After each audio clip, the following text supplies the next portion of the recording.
Here, so we've got Matt from Sonus. Oh yeah. Hey Matt. I guess where does Sonus fit in? I guess the Microsoft journey and what are people doing? I've worked with them, worked with yourselves and Sonus, deployed the SBC products with Link, Skype for Business.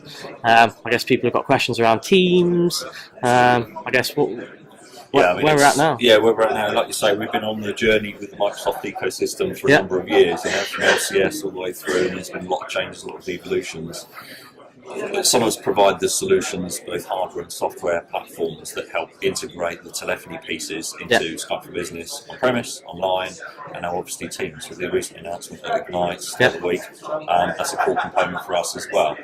So we're working closely with the Microsoft product development team on our platforms and how they integrate currently today, and what we need to do on our platforms to work with Microsoft in the future as well. So the Microsoft Teams piece is obviously key to that, moving telephony and evolving it from the current Skype for Business Online into the Teams telephony online. So we produce platform session border controllers. They provide the security, the DMARC from the SIP trunking, perhaps the legacy, what we call the legacy ISDN world, the old telephony world, analog devices, fax machines, things like that. Things that enterprises still need on-premise, they still need and they want to keep for a period of time, but they need to bring it into their cloud journey, their cloud strategy with Microsoft. So that's what our appliances and solutions are around. SIP trunking is becoming very, very prevalent now globally. Microsoft themselves are bringing in SIP trunking service offerings, PSTN calling into the phone system. So that still remains relevant for a number of customers, but there are a lot of reasons why customers want to keep their own provider for telephony, via SIP or ISDN. Yeah, whether they're in contract or they may have a good deal. But exactly. So there financially, they may be more advantageous to stay with their existing carrier. And also the Microsoft PSTN offering isn't global yet, so there's reasons certain locations they will need to bring their own PSTN. The term now is bring your own trunk, bring your own telephony. So that's where our appliances will come in. Connect your SIP trunk, ISDN, PBX if you've still got that, and you still need that for a period of time, connect it into the cloud. So we have the Cloud Connector Edition within our platforms, so that's for Skype for Business Online today. So is that around, because obviously there's, Microsoft have got the CCE product, you have your own hardware, deploy it yourself. Is Sonus doing that in appliance form? Correct. Appliance. So you've got the choice, as you say. You can either have on-premise deployment of Skype for Business, connect that into the cloud. If you have nothing, you can do CCE. You can do CCE yourself. You can spin up on a server, but Sonus produce it as an appliance. There's a number of benefits to that. The main one is simplicity of deployment, speed of deployment, because it's preloaded, pre-licensed. There's a configuration wizard in the front end, so it removes a lot of complexity. So that's the CCE for connecting into the Skype Business Online today.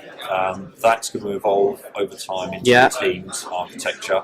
Now, the Teams architecture is not baked yet. It's still being whiteboarded and designed by Microsoft. We don't yet know how that will evolve. But I think it's clear that the Cloud Connector edition of today will change in the future. And I guess one of the things from Ignite was obviously CCE, and some people are saying CCE is dead. Skype for Business, it's kind of Skype Business Online and CCE. Some customers are saying, where do we go? Do we stop? Do we go to Teams? But I think I think Sonus with the Cloud Link product at Ignite announced the Teams partnership, compatibility, interop. So I guess Sonus are are on that journey with Microsoft, with Teams, and you've got CCE, the SBCs, all for Skype Business Online and Teams. So there is, you're right, there is a lot of confusion after that announcement, and there's a lot of customers, we call it analysis paralysis. They're just like, I don't know what to do, therefore I'll do nothing. And what we need to get over to those customers is there's no need to delay. If you pick the right architecture, and some of the new functionality in CCE 2.0 enables a new type of design architecture where you don't necessarily have to have a CCE on every site. So that reduces complexity and costs to configure CCE. So even with an appliance, it's easy, but you still got firewall stuff to do and certificates and all the rest of it. So there's new architecture, which I'll be presenting later here at UC Day, which will look at how can you reduce the number of CCEs you have to deploy. you still have SBCs to interconnect your PSTN in every location, but you can centralise the CCE a bit to reduce the complexity and time. And then as things evolve with Teams, as you say, there's a lot of rumour about the CCE is dead. It's a storm till we don't yet know what the evolution is going to be, but it's not going to be as it is today, that's for sure.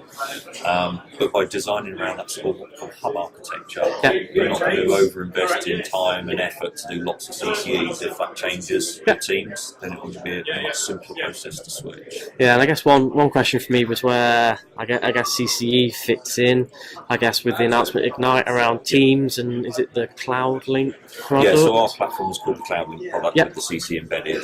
So that product will be evolved with the software upgrade to be fully Teams compliant. Okay. So that will help people move, if they've already gone Skype Business Online with the current offering, and then they go Teams later on, that same client, as far as software upgrade, will be able to do both. Okay, so that gives you that sort of migration strategy again to go certain users with Skype Business Online, move some over to Teams, but that same client will bring the SIP trunk in and deliver it to both infrastructures. Okay. And then once you've morphed, then the CCE piece and the Skype for Business, you would remove the configuration from Skype for Business, and then you just left with the Teams piece. Yeah, so I guess the appliance will come with the journey to Teams as it evolves. I guess it's like I say, our engineering department are working closely with the dev team at Microsoft to make sure that we have everything that's needed inside the clients. So.